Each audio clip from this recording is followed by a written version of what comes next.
Welcome back to the Compound Podcast. This is episode 92, the first episode of 2002. We're sneaking up on 100.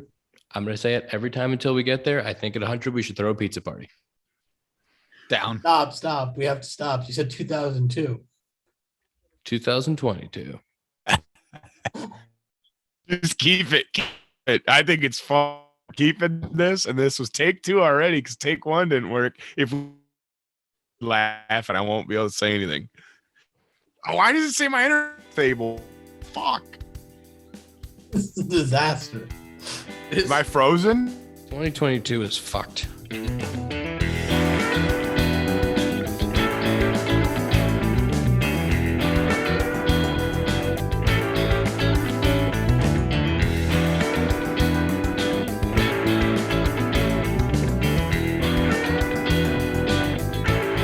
Welcome back to the Compound Podcast. This is episode 92 and the first episode of 2002. This is our third take. 2022. Dang it. No, this is staying this side. There's no 2022. This is our third try. Partly my connection's fault. Partly Ian's saying 2002 back to times. Now I wonder how many times I'm going to say 2002 for the rest of the year. Like, am I just going to be saying that for the rest of 22? That's a lot of words right there, though. Just say 2022. That's long too. That's a tongue twister. Yeah. 2022. 2022. All right. We're moving on from this. Okay. We're close to 100 episodes. I vote we have a pizza party when we hit 100. Or maybe we get back together at the compound as spring training ever starts. I'll fly out for spring training. I was going to say, is Zach taking a vacation? It doesn't look good for spring training in MLB when you have writers getting fired in the midst of the offseason for saying bad things about the league. Maybe that's where we start today. What did he say? I still don't understand the story. Like, Tom, did you read the article? Yeah, I just read the article. This is from the New York Post. Andrew Marchman, who covers the media for the Post. This apparently started all the way back in 2020. Now I got Ian. I can't say the year. 2020, Rosenthal wrote a couple columns for The Athletic. That's one of the other outlets he works for that were critical of Manfred's handling of the pandemic and everything surrounding that. Apparently, they at the time kind of did an under the table suspension for 3 months that no one noticed, where he just wasn't on TV for 3 months. He came back in 2020 at the trade deadline because obviously he's the biggest, with him and Passan, they needed him. So he came back on August 31st and then continued working for them, but then in a diminished capacity. He wasn't technically fired. His contract was up, but they decided not to renew it. But this has been apparently brewing for a long time because of his comments about Manfred's handling of the pandemic going all the way back to the beginning of 2020. So it's a wild situation. Can you imagine being a reporter who wants to tell the truth or wants to give their opinion, and then you have to consider, well, if I am honest and write an article, am I going to get fired by the league? The only thing, and I know what you're saying, but the only thing is, if you work for MLB Network, you work for the MLB, so it's like you're talking shit about your own boss, and it's like, well, I mean, we're not going to let that happen. But shouldn't MLB Network at its core be the league or the network to talk about the game of baseball? Regardless of opinion, MLB is going to profit from good or bad about players, good or bad about the league. If people are watching, they're going to profit. So they should honestly just want more news stories. It's a little bit of a sensitivity thing to get upset about the way that they're characterizing what's happening. I agree. Yeah, it's so weird. It's like, I guess it's like that in any job, though, right? You're not going to go out and talk about your employer, but at the same time, if your job is to report something, it's like your job is to report it wholeheartedly, But I guess that's honestly in anything, if I guess it's pretty evident in New York, you're going to be harsh on other things. I don't know. It's such like a weird thing with reporters because they have to do things to get clicks, obviously. Like, hey, I'm going to make this. People are going to be really interested in this. And it could be the truth. It could be parts of the truth. I don't know. We know, you specifically know a lot more behind the scenes than the general public. And if they're getting leaks from one thing and they say, ooh, that sounds interesting, I'm going to kind of put this together and I don't know. I don't know. It's such like a weird, it's like a weird line. I feel like Rosenthal's thing is like, he doesn't do things for clicks though. Like, I feel like he wasn't a guy that like wrote articles like, oh, how can I get more views? It's like, this is basically just like, this is the story. Here's right. The story. And that's, yeah, right. Exactly. So I don't know. Cause I was like, I didn't really remember him saying anything egregious. Right. Cause I would have been like, oh, whoa. Yeah. I don't remember. Yeah. He's one of the only writers that I follow on Twitter. And I feel like I would have him and your boy JP. I don't read really any of his articles or anything, but I'll see the headlines. And if it's appealing, I'll click. And if it's too long, I click right out.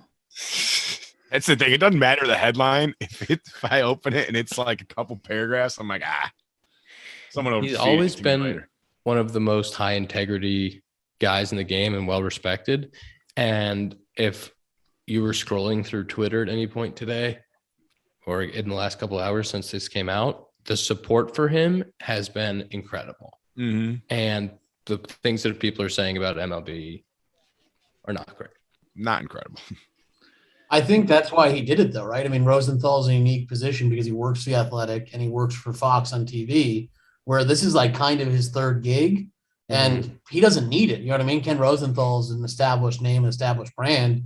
I think he probably, as you guys talked about, was aware that, if you write which is an opinion column, right? If you write an opinion column that criticizes someone that's ultimately signing your paycheck, that it might come back to bite you. Right. But I think, as you said, he's a guy who really works with integrity, and he felt like he had to say these things at the time, and he was willing to take the consequences. This is the consequences, and I don't think it's right. But I do think Rosenthal probably understood what might happen if you do that. I think he's a great target for JOMBOY Media. John? He actually just came out and tweeted and said, this is true, blah, blah, blah. They're not renewing my contract and nothing will change with my job. I still work for Fox and The Athletic. And JOMBOY Media. And JOMBOY Media, asterisk, maybe we made it up. Maybe the owner, Ian Happ, will pay his contract. Maybe breaking news. If JOMBOY locks down a spot with Chris Rose and Ken Rosenthal, them together on a pod after coming out, after being fired by MLB, both of them, that would be hilarious. That would be good, clean fun. Can we talk about your guys' holidays, specifically Dakota's cruise? It's just burping. I've heartburn since. If you could have seen my diet the past week, it was disgusting. Anything you could put in front of me, it was going down. I was at the dinners, you can order as many of everything as you want. It was a usual 3 apps, 2 entrees, 1/2 desserts. It was a mess. But it doesn't count though from Christmas Eve until New Year's Day. No, that's all fake time. That's a fake time. Right. It's fairyland. Right. There's no diet constraints. Right. I didn't eat great either. That's why I'm having apples and peanut butter right now. I'm trying to get it back. The worst part is to go. There's water slides on the ship, and to go. Please tell me you're doing belly flops off the water slide. So listen to this. Well, 2 things. One, you had to weigh in and you had to be under 300, and I'm nowhere near 300. Okay. I'm 255. Everyone relax. But you'd have to weigh in, and each time it was just higher and higher and higher. I'm like, all right, okay, I get it. I'm under 300 though. Just let me go down the slide. But there was this one slide. This is the craziest thing I've ever seen. It's literally you stand there and the floor drops out from under you and you shoot down the tube and then you go back up, and it hangs over the edge of the ship. And some people, mostly females, because they didn't like weigh enough, would get stuck and like go to come back up, get stuck, and come back down to the bottom. And it's hanging over the ocean, and there's just a hatch at the top, and a worker has to come and let you out of it. Nope, I'm good. It's the craziest thing I've ever seen. I did it one time, and I'm telling you, I sat there like this. If they didn't press the button to open the floor any sooner, I was going to scream, "Let me out of here." And I shot down it. And if there was a camera in the tube watching me go around, it would be like I was freaking out. Where did you go again? It was all throughout the Caribbean. That sounds like my worst nightmare. If I were to get stuck, if I were to go back down and get stuck and be in a tube where someone has to come unhatch me. It's a clear tube too, by the way. So you could see the ocean below you. So it's not like you don't know where you are. It's like, oh, if this thing falls, I'm in the ocean. I'm having a pure panic attack there. I'm thinking they're going to shoot somebody down it behind me. They're going to kick me in the head. I'm going to pass out in the tube. I'm having a pure panic attack. There were people that wouldn't make it and go up and try again. I'm like, what's wrong with you? There's something wrong with you. Oh my God. But I like scouted it out and like saw the people that made it. It was really the bigger you were, the faster you went. So I fucking flew right through there. Imagine Dakota just standing there scouting with like a notebook. Be like, oh, he's probably. Oh, I was. And probably 190 pounds. You went pretty fast. Oh, bigger person. He was flying. But yeah, it was crazy. I did it one time just to say I could do it, but I was like, I didn't have fun. I was terrified the whole way through, and I was like, all right, I'm done. I've seen those on TikTok. Not that I spend too much time on TikTok, but I've seen them on there. It was crazy. Do you want to tell us about your travel day? I mean, the way there versus the way back, they were close on which was worse. The way there, we found out this is Christmas Day. We find out our flight's canceled for the next morning, and it's moved to Monday, the 27th. We were supposed to fly the 26th, and the ship leaves at on the 26th. So we had to scramble to find new flights. There's no new flights from Grand Rapids to Miami. So we had to look up flights in Chicago, Detroit, Indy. We find one in Chicago that leaves at 5 a.m. Day morning. So at 1 a.m. Christmas night, we get in the rental cars. We had to go get two rent to Chicago, 3 hours. I got 0 hours sleep going into the first day of the cruise. Drive to Chicago, fly down to Miami.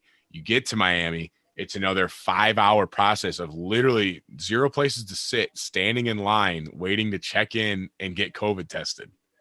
And then you finally get on the ship, and boy, did I start drinking once I got on that ship, because it was a long day. But yeah, I mean, it was a terrible day. Like once the flight got changed and we had to scramble and drive to Chicago, it sucked because I literally was on 0 hours of sleep going into the first day, and that just set me up to be exhausted the whole week. That is an absolute grinder of a Christmas night.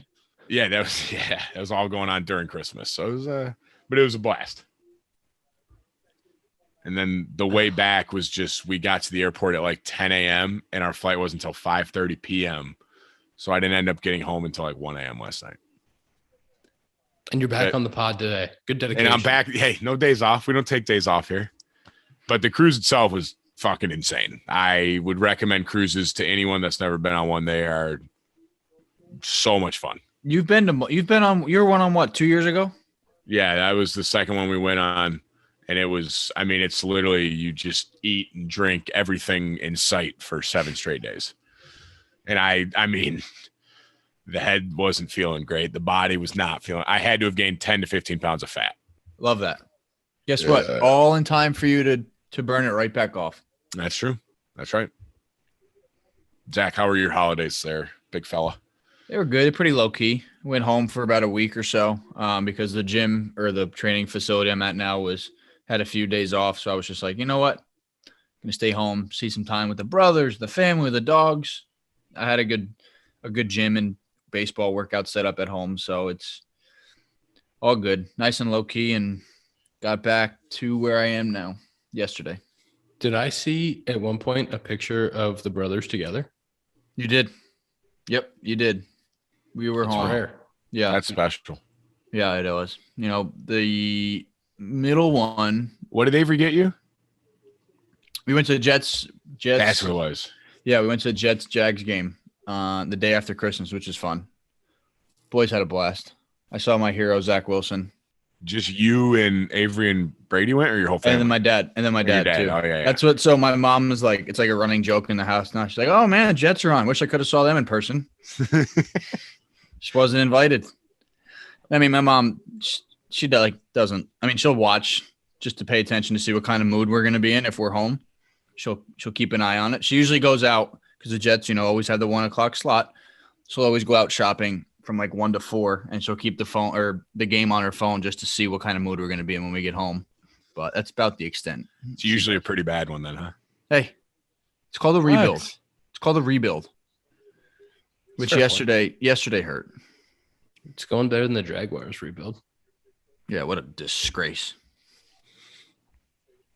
Ian, talk to us. Have you come where are back you to currently? reality? Yeah, where are you currently as well? I'm back. Yeah, I'm back in Texas. Flew back to Texas and then drove up to Dallas for the Alabama Cincy game, which was a great time. I got to see our friend Kevin Youkilis. Who won that game? And I was on a cruise. I didn't see who won. I was just curious. It was I'm glad I went. It was really cool to get to see Cincy in that position and like the fan base there. And the game, I wasn't sad until maybe 2/3 of the way through the third quarter. There was a point where maybe even the fourth quarter, because the Bearcats won the third quarter 3-0. So it was 17-6 going into the fourth. They forced that close? Bro, they couldn't score. It was a 7-point game, right? They just couldn't score. Well, it was 17-3 at half because they let up a touchdown right before the half, and then they got the ball back, went down, kicked a field goal, and then held them the whole third.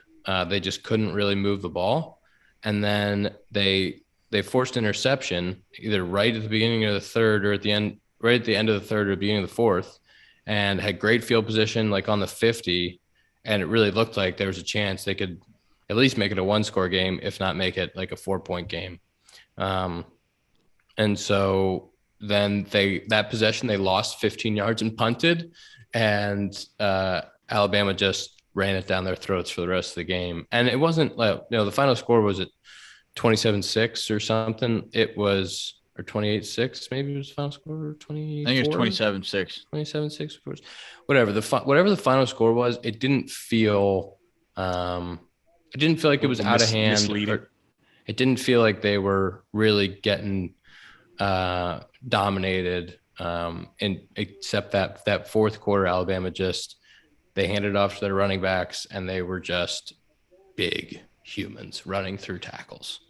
But it was really nice to see Michigan get their dicks kicked in, because that made it better. It wasn't like the Bearcats were the only ones that had a tough go. I saw 0 minutes of the Bama game. I think I walked past it in the casino on the ship and saw it was 17-3 Bama. Yeah, it's probably over. What's up, everybody? It is producer Tom. Want to step in just to let you know Dakota was having major computer issues, Wi-Fi issues, whatever you want to call it. We basically got to the point where we could not hear him. I'm going to let you listen to a selected portion of that, but pretty much know from here on out, Dakota will not be in the episode that much. He does hang out. He'll give some thumbs up. So if you're watching us on YouTube, you'll be able to see him at points. It's sort of a mess. We're doing the best we can with what we got, and we will play a game in just a moment. But first, I'll let you hear a little bit of what Dakota sounds like for the next, I would say, 25 or 30 minutes or whatever's remaining on this episode. I didn't see the Michigan game. All I saw was walking past the casino, and there's all these Michigan fans on this ship too, wearing their Michigan stuff, their Michigan shirts, their Michigan. And I just passed. I see nut. I'm screaming, go dogs. I'm the biggest Georgia Bulldog fan on that entire ship. I'm screaming, go hair. Feed them to me. There was one guy we saw in a Michigan shirt. We go green to. Oh yeah, you guys won your bowl. Over. I wanted to find him. Like, oh yeah, you guys lost and your season's over. Fuck you. Woo! So fire. Just see an absolute abuse of them. Just absolute outclassed. Tom, do you think you could take that rant from Dakota and then all the little parts where he stopped, you should just put in random words that don't make any sense? Did it lose it again? It's like a Mad Lib, it's like a fill in with a noun here. Here's an angry adjective. I would love to see you holding a microphone, just putting in random words to Dakota's sentences to make him sound hilarious. Well, there's only one word for that. Yikes. That was not fun to listen to, so instead, we're going to do a little MadLibs edition of Dakota's rant. It didn't get to live on the podcast, so we want you guys to turn it into a full rant. I will guide you through it. So the first time through, I'll do where the adjective, noun, whatever it should be will go. And then the second time, I will show you the one I filled out. We record this episode about 8 o'clock Eastern time. I'm editing this. It's about 1:15 a.m. here on the East. So if my answers aren't the funniest or the best, that's why. But we're gonna give it a shot. And if you want to tweet it at us, your final Mad Lib, feel free to do so. You know where to find us on Twitter and Instagram. All right. I didn't see the Michigan game. All I saw was walking past the casino, and there's all these Michigan fans on this blank, fill in with an adjective, ship too, wearing their Michigan stuff, their Michigan shirts, their Michigan. Wearing their Michigan shirts, their Michigan blank, fill in with a noun. And I just passed blank, fill in with a famous Michigan celebrity. I see nut. I'm screaming, go dogs. I'm the biggest Georgia Bulldog fan on that entire ship. I'm screaming. And I'm screaming blank, fill in with a famous catchphrase. Hair. Feed me your blank, fill in with a noun. Feed them to me. There was one guy we saw in a Michigan shirt. We go green to. Oh yeah, you guys won. Oh yeah, you guys won the blank, fill in with a brand name bowl. Your bowl over. I wanted to find him. Like, oh yeah, you guys lost. Oh yeah, you guys lost blank, fill in with a noun. And your season's over. Fuck you. Woo! And finally, I'm so blank, fill in with an adjective. Just see an absolute abuse of them. Just absolute outclassed. Okay, so that was the blank version. This might be the dumbest thing we've ever done. Now here comes the version with the Mad Lib inserted. Feel free to play along at home, and hopefully you enjoy this. If not, hit 30 seconds a few times and this will all be over. Now, for Mad Lib Theater, featuring Dakota Meckes. I didn't see the Michigan game. All I saw was walking past the casino, and there's all these Michigan fans on this invisible ship too, wearing their Michigan stuff, their Michigan shirts, their Michigan 2015 Big Ten Baseball Tournament Conference Championship rings. And I just passed Steven Seagal. I see nut. I'm screaming, go dogs. I'm the biggest Georgia Bulldog fan on that entire ship. I'm screaming. When I say parse, you say rum. Parse. Hair. Feed me your VHS copy of Steven Seagal's Under Siege 2: Dark Territory. Feed them to me. There was one guy we saw in a Michigan shirt. We go green to. Oh yeah, you guys won. JOMBOY Media. Over. I wanted to find him. Like, oh yeah, you guys lost. Your dignity. And your season's over. Fuck you. Woo! So loaded from my third dinner. Just see an absolute abuse of them. Just absolute outclassed. And that, ladies and gentlemen, has been a production of Mad Lib Theater, a product of JOMBOY Media. Now, back to your normally scheduled podcast. But Dakota's audio doesn't get better, so just like know that. I will say about the Michigan game that I was out to eat after the Bearcats game, and when I first looked at the score, it was 27-3 at half, and I said the Bearcats really held their own. I think against any other team in the country besides Georgia and Alabama, I think Cincinnati is in the game till the end. And I think that was just a tough matchup. Did you guys blow it out after?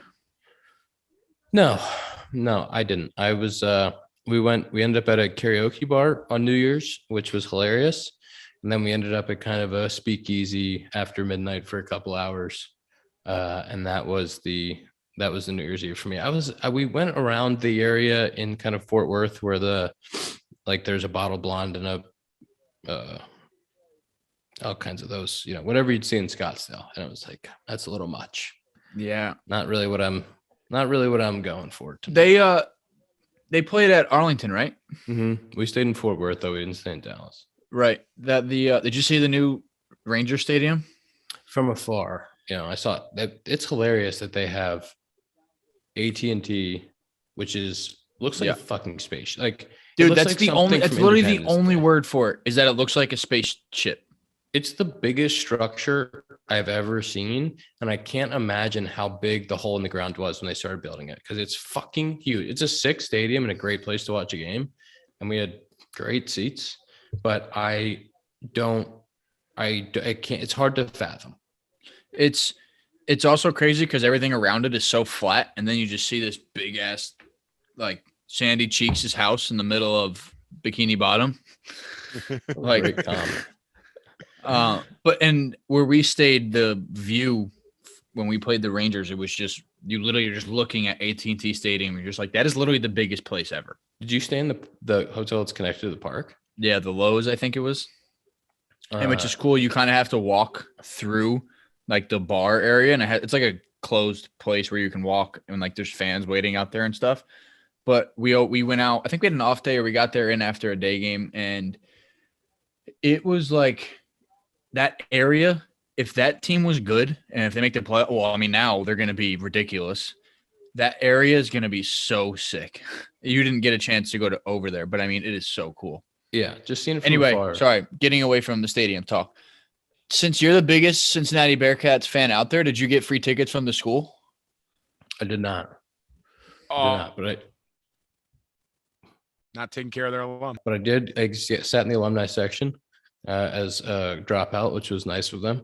And did you tell Mahomes and Kelsey that you were going to come up later, and it just got caught up talking to the other alum? Yeah, they were like, "Hey man, come up and hang out in the suite. It'll be fun." And I was like, "Yeah, about that. Like, Kelsey, you should really be down here with the Bearcat alums. Like, not that cool to be hanging with your friends." Actually, Euclid and I sat kind of like next to each other, which was cool, and get the invite up there to the old suite. It was a COVID protocol thing though with the NFL. That was the issue. Oh no, that's what I thought. Yeah, because they didn't. They had to play the weekend, and then they were like, "Hey, COVID." It's like, yeah, I get it. No, yeah, I mean, it's honestly smart. They've had so many breakouts and everything. Yeah. Ian, did you get on like stage? You sent the picture you sent us. You were like hanging out with the mascot. I don't know what his name is. That's Bearcat. That's Claw. He's just the Bearcat. Claw. Oh shit. They asked me, so they asked a couple of the alumni to go to like the right before the game pep rally thing that was outside the stadium, and I was like, yeah, sure, I'll go. And then like you get there and they're like, hey, yeah, you're gonna go up on stage and pump the crowd up, and I'm like, no, I'm not. Like, you don't mean that. They're like, no, yeah, you're gonna go up on stage. So I had to go up on this stage where the cheerleaders were up there and the band was playing. And so I had to go up there with a microphone, just me. And I was like, go Bearcats. And you're a big pump up guy. You're a big pump up. Yeah, it's like not my I don't specialize in pumping crowds up. It's not my forte, but I did it and made it out unscathed. And then got to see Uke there. The photo looked good. The photo looked it was like a great you photo. were really pumping the crowd up. I believe it.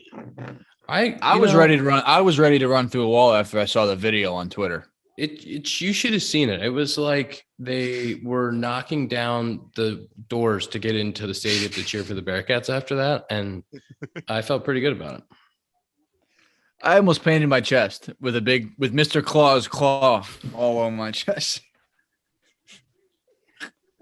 It felt like it was weird. You know what's really weird about a bowl game is that it never gets that loud because half the stadium is for one team and half the stadium is for the other. So like when something's good is happening for one team, it's really only half the stadium is getting excited about it.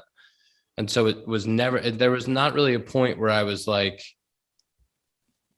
didn't feel like, when you're at a football game, like I'm sure Dakota, like Michigan State games, like if you're at the game, like this stadium's about to fall over. Like even at Cincy, just because it's Cincy just because of the way the stadium was built is smaller, but it's this huge bowl in the center of campus. So like all of the noise stays in the bowl.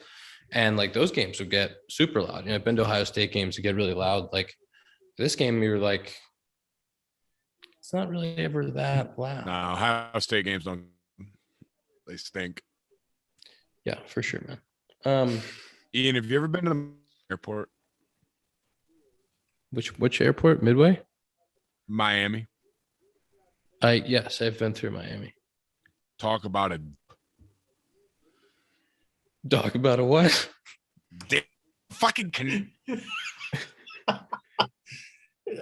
Dakota, I think can you call him from your phone? Can we try that?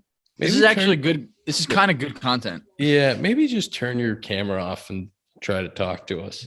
Yeah, Miami airport stinks. There's a lot of airports out there that stink, and Miami's one of them. I had a tough experience in O'Hare, flying Southwest out of O'Hare, and it flies out of the international terminal. And let me tell you, that's an absolute disaster. I'll never do that again. It's horrible. And I don't see you flying Southwest. I'm a Southwest guy. I'm a Southwest loyalist. We just have Dakota's name up and him just randomly a couple words will pop out. I really like this. This is good for us. It's sounding, you hear me? Yeah, you sound awesome, man. Just keep talking. It's great. Fuck. We're off to a tough go. Is through the Miami airport. Give me all the Michigan fan tears. Connection stable. Just talk. Just forget about me. Ian, take over. I'm done here. Can you see us? My video back on, and I'll just like give thumbs up or thumbs down if I like what you're saying. Oh shit. I'm not gonna be able to make it through the episode. I don't know if the episode's getting released. It might just never come out. Oh fuck. This might be one of our worst episodes we've ever done. I think this is great. But we're getting close to 100, boys, and we're gonna have that pizza party. Maybe we'll invite Mr. Claw.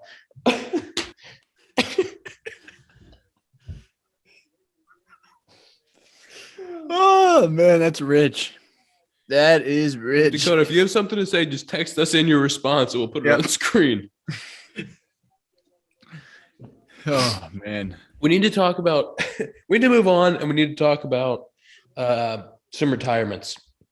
We need to talk about 2 retirements specifically, and then something that I wanted to do this week. We didn't have enough time, and Tom had a really good idea about. So I saw right before we came on that Cam Maybin, Tom, stop. That Cam Maybin retired. And Cam Maybin put out a really cool tweet. Thanking his family, thanking everybody who's involved in his career. And I think it was like a 14-year career.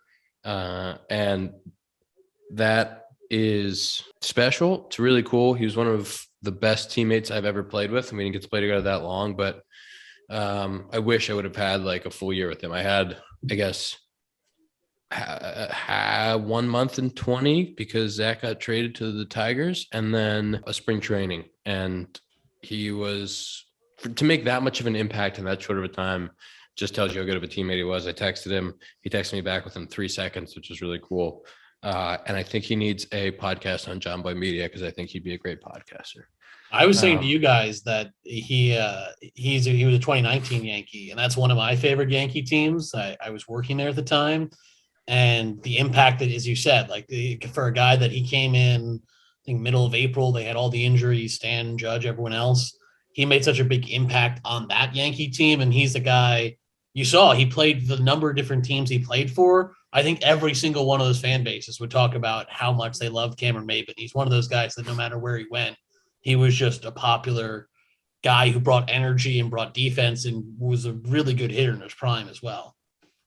He would always fluff you up as a teammate. He'd always, I mean, we had him on the podcast. Like you guys saw just how positive he was. But like when I got to meet him in like spring training 2 point, or not even, it was like that holding period when the big leagues were going on, but AAA was waiting, and we were out the alternate site and we were playing teams that were close to you.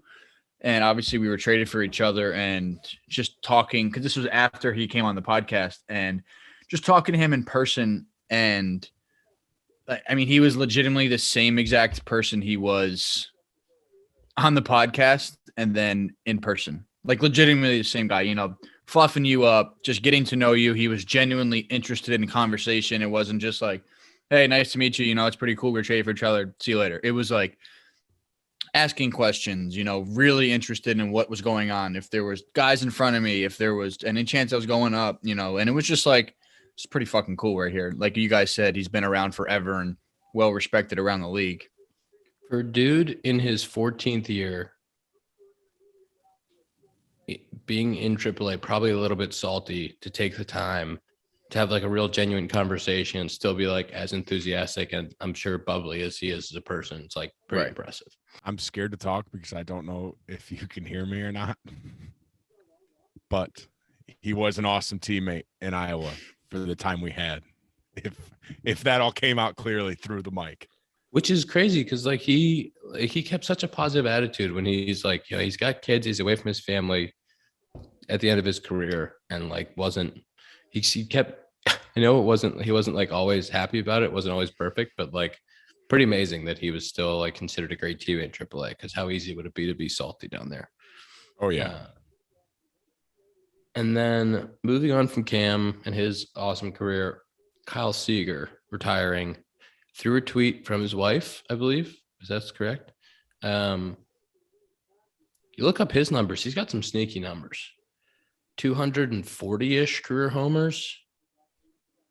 If you look at his career, the only year he hit under 20 was the 2020 year. Is that right?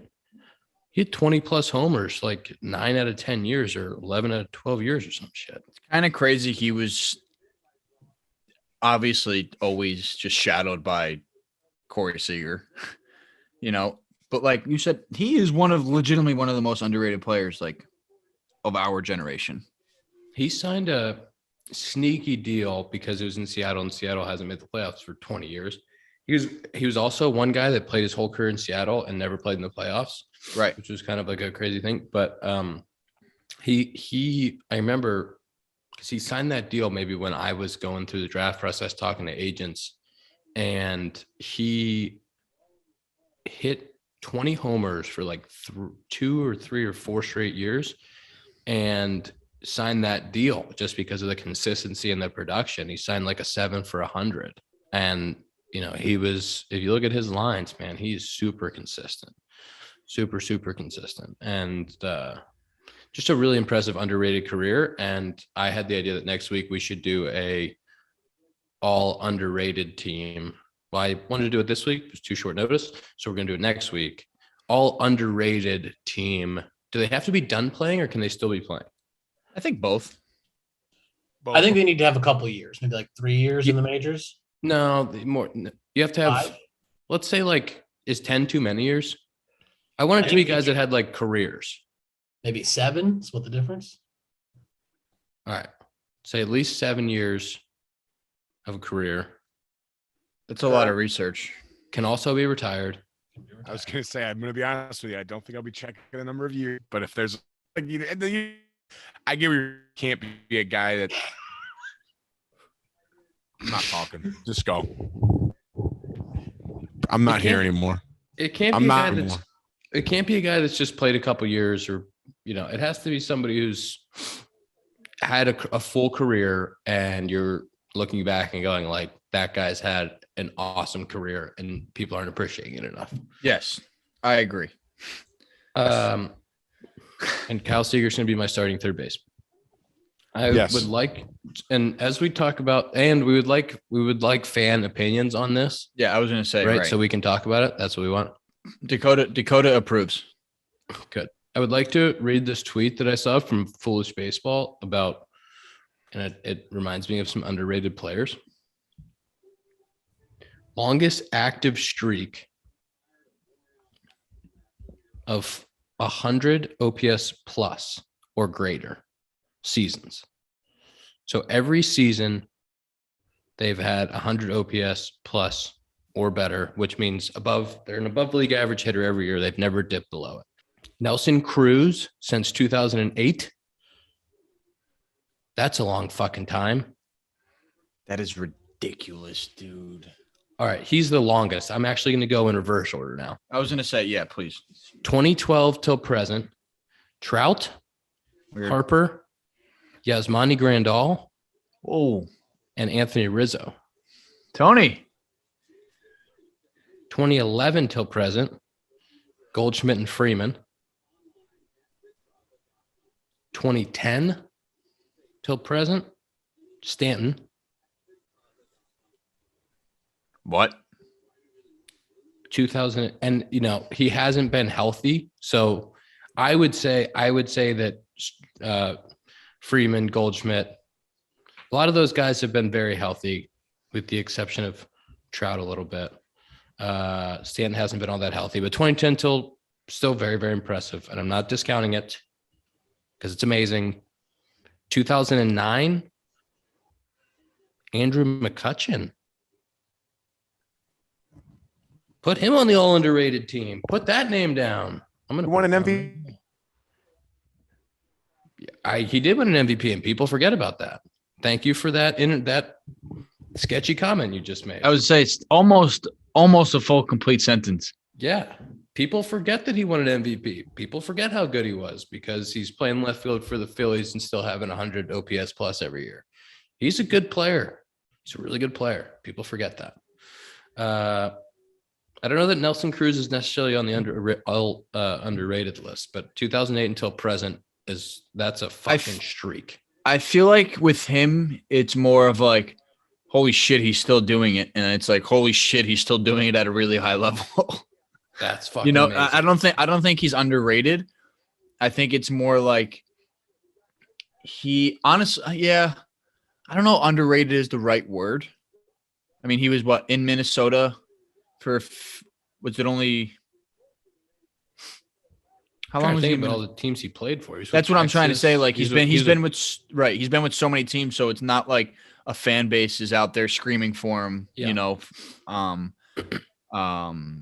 But I mean, again, I think it's more of him like, holy shit, he's still doing it. And like, even when we played him this year, I was just like, oh my God, it's Nelson Cruz. And I look up and it's like, oh my God, Nelson Cruz has over 20 home runs. Yeah, and he's like 43. It was fucking nuts playing him in 2020 when he was on the Twins. I was fucking I was in the outfield like, this guy's going to hit a fucking seat. This guy's going to hit a homer. Every time he was up, like, this guy's going to hit a fucking homer. He's unbelievable. Ian, try playing, I don't know, about 120 feet away from him. Nope. Don't want to.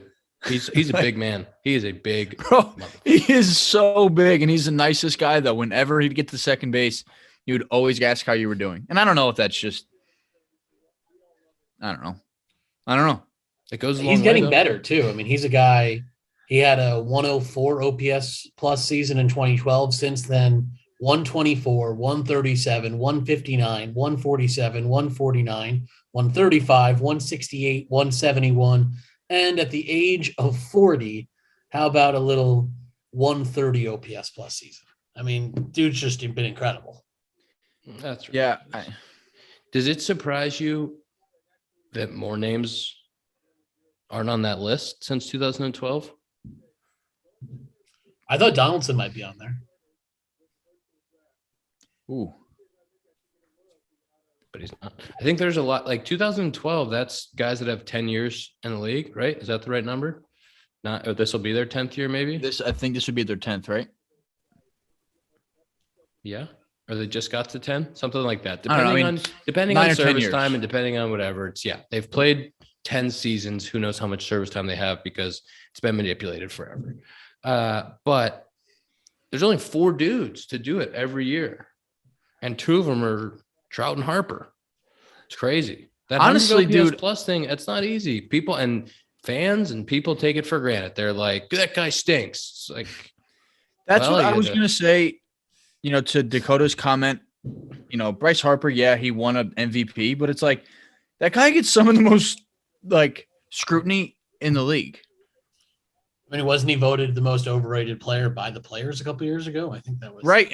But it's like, is that because that he was a phenom since he was 8 years old in Little League? Or is it just, I'm sure he's a little bit overrated per se for how good he's supposed to be.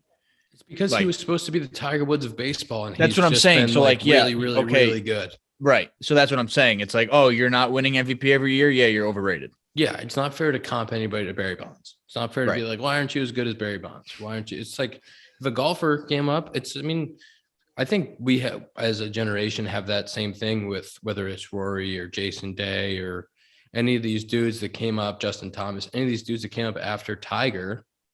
It's like, oh, you haven't won 15 majors. Like you're not winning almost every start. You're missing cuts. It's like the expectation of greatness is so skewed.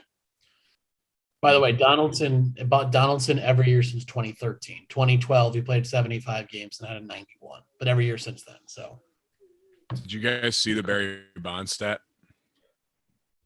Which one? From 1999 to 2007, he had a OBP of 505, which is 1,088 games, and then he retired. Because there was a tweet that said Juan Soto had a streak of 108 games with an OBP over 500. And then it showed Barry Bonds had one of 1,088 games with a streak over 500 OBP. It makes me sick to my stomach. Like, at what point are you like, all right, is there a different league that I can enter? It's He insane. needed one. He needed to go play with the Monstars. I just heard something. I was talking to about vision training to somebody, and they said when Bonds was in college, they gave him this vision training expert gave him a test for his eyes, and he like if this was like the best anybody had ever scored before that, he was like on a completely another level just with his vision and the way that his eyes tracked baseballs. What the fuck, dude? Did we say that this episode is presented by Parse Rum? Because I love Parse, you love Parse. I think I messed up the start of it so many times that we didn't talk about Parse. Okay. So I want to talk about Parse. Dakota, I want you on a water slide on a cruise full of Parse. That way you get over the loop. Don't talk because we won't be able to hear you. We're going to plant trees in Colombia with all the Parse bottles. Rum. I love Parse. I hope everybody had some Parse over the holidays. And I actually enjoyed Christmas morning, some Parse rum coffee from Connect, and it was fantastic. I'd also like to shout out that I'm repping the brand 2 times here. I'm a JOMBOY guy. I'm part of the company. And Zach, I love your sweatshirt. We've had the nice sweatshirt on today. That's the obvious shirt logo. They just did. Oh, let's Did talk you about see? this Did really you quick. see what? Did you? Yeah, okay, yeah. Can we talk about them, please? So actually, my buddy Dev was in town, and I was kind of following this as it was happening. Yes, Jeff Dickerson passed away, and he has, I think, an 11 or 12-year-old son. The mom passed away a couple years ago. Jeff, maybe 1 or 2 years ago, Jeff was being a single parent and to Parker, and he was a Bears reporter, really beloved guy in the community, and he passed. And so Parker was orphaned, and which is horrible. And his family started to go fund me for kind of Parker's future. Joe and the Obvious Shirts crew jumped on, and they made shirts really quickly. They had some really cool designs, and they actually donated. They donated after the first day. They donated 28,500, and then they made another donation of 14,500 and another donation of 11,500. So I think in total they're up over 50 grand donated. The GoFundMe is over $1 million. It's almost at 1.1 million. It's really special the way the community's rallied around, and the guys on the Bears post game are wearing the shirts. It was pretty cool. It was pretty cool. Really big impact. And it was cool for Obvious to jump on it so quick. Sad, terribly sad story, but awesome work by the community. And it was like people like Riz donated, Theo, like you saw people, the Green Bay Packers, like you saw just like an amazing number of names that actually donated and helped the cause. It was pretty, and it was pretty cool. I'm pretty sure Adam Schefter tweeted about it and tagged obviously Obvious Shirts. And, it's pretty cool. Obviously, again, that they get their name and their brand out there, because I mean, something like that should obviously, it's stuck in my head. The word obviously is stuck in my head, should not go unnoticed. And it's not like he's doing it for clout or to get his name out there. He's doing it because there was no profit for Obvious. No. They were doing it 100% to help. And that's one of the really cool things about Joe and about the company is that's, they're fans. They're ingrained in the culture of Chicago, and they just really care about. I think they were most excited to be able to help and to give back to the community that's really given so much to Obvious and really jumped on board. So it was really cool to see that and to see just the entire community, not just Obvious, but the entire community kind of rally behind this. But let's move on from that, because I don't want to cry on the episode after I've already cried tears of laughter. And we can talk about our fan questions, Tom. Our fan questions that are brought to you by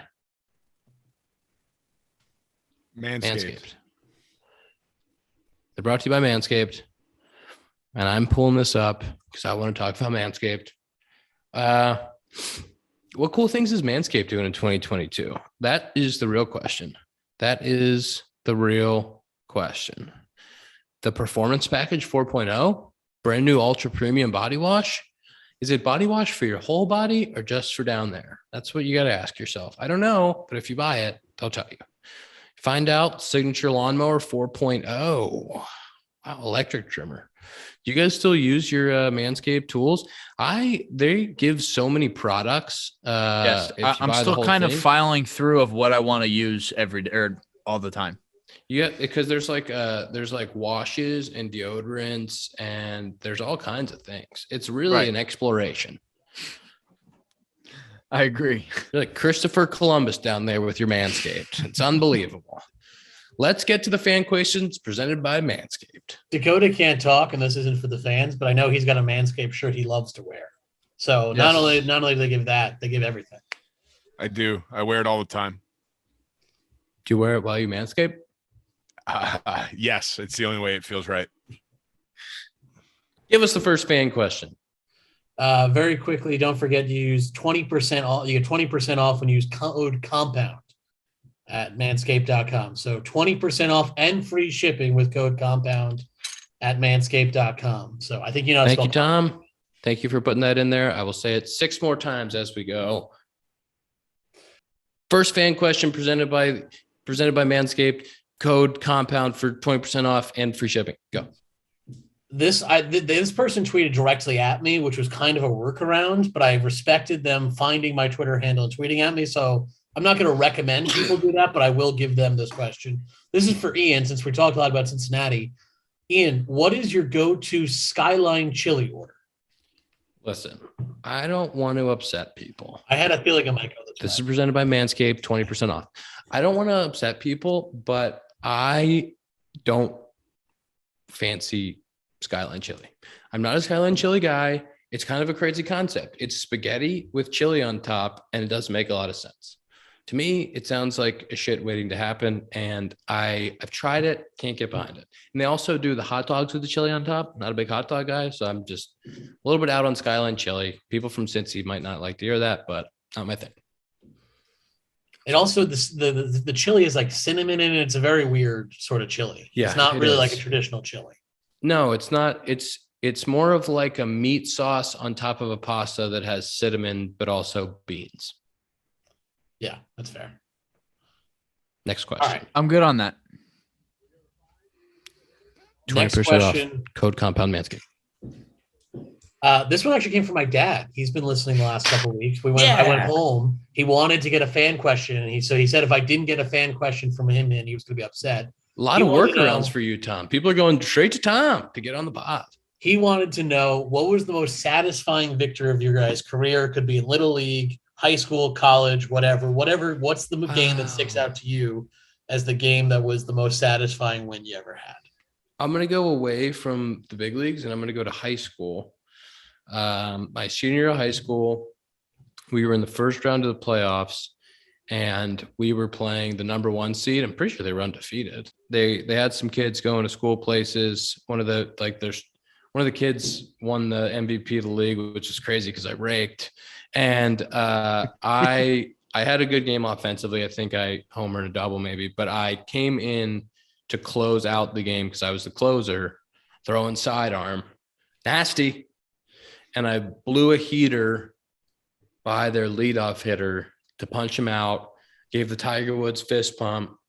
That was probably like my coolest victory baseball moment. Wade Davis seal clap would be a close second. Wade Davis, what? When Wade Davis closed out the Nats and then he seal clapped on the mound. Oh yeah. Mine would be my sophomore. I'm gonna go with you, Ian. In college, my sophomore year, when we were playing, the Sacred Heart Pioneers were not all that talented. Never are, but we did have 2 big leaguers on our team. Happened to be roommates, happened to be sitting about 10 feet away from each other right now. And we were playing Bryant in our conference championship game. And Bryant's pretty good. They have guys drafted every year. James Karinchak from the Indians went there. They had 4 of their starters drafted. They're good. They're a Northeast powerhouse. And I think they won 40 games that year, and we had no business beating them. I think we won 20 something, and we beat them in the conference championship. And that was kind of like a meaningful, obviously always going to live with it. But that's something that it's up there. It's been up there for a while. Up there. Big for the program. Yeah. Huge. That makes that makes you a legend when you go back, right? People are like, remember that time? Yeah. And, we still don't have a field on campus, still don't even have, a full-time locker room, but it adds to it. It's grit. Did you get a ring for that? Oh yeah. It's a nice one. That's fucking cool. Yeah. Dakota? Do you want me to attempt to tell a story? I want you to try, yeah. Oh boy. Mine would just probably be in college. We played a home away series against Michigan. Lost the first game at their place. I got the loss. Oops. Won the second game at home. Went back to their place for game 3. Beat that ass. Took the series from them at their place. Oops. I didn't throw in either of the 2 games we won. I threw in the game we lost. I gave up a walk-off. Single. But the team win was... Hey, it's a team sport. I cared about win. I didn't care. My close number 2 was a game that I didn't play in at all. Okay. Next question. Thank you, Mr. Prizeman, for the question. This comes from Ivy. She says, what's the best Clubhouse prank you've been able to be a part of or you have seen done? Ooh, I got a good one. I don't know if I've told this one before. When we were in high school, I think I've told this story before. The laxative one. Did I tell you guys this one? Yeah.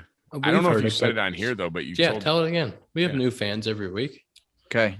So in high school, when we were on JV, the varsity guys, we would go on a away trip, obviously together. JV and varsity played same school, different fields. And they would always pick up the varsity team first whenever their game was over. Then we'd have to wait, whatever.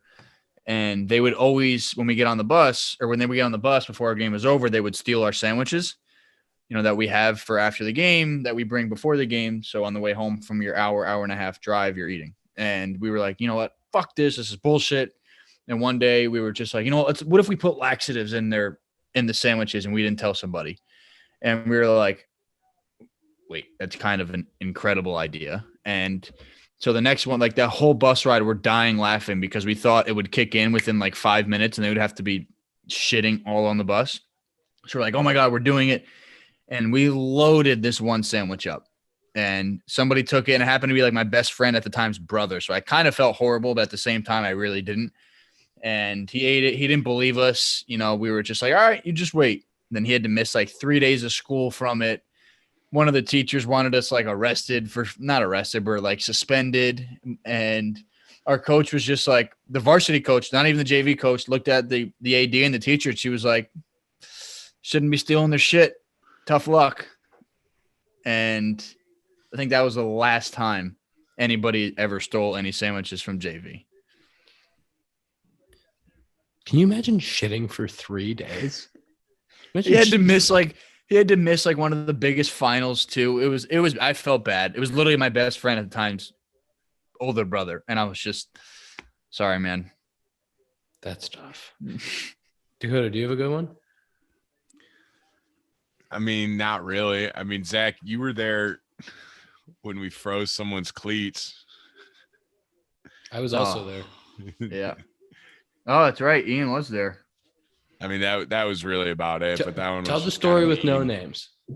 I mean, it was just when they took one of the kids' cleats on the team, gave him to the clubby, and he froze them, and then literally just like gave him back a bucket with frozen, like literally the cleats are in ice, like not just like cold, like they are literally inside of an ice cube.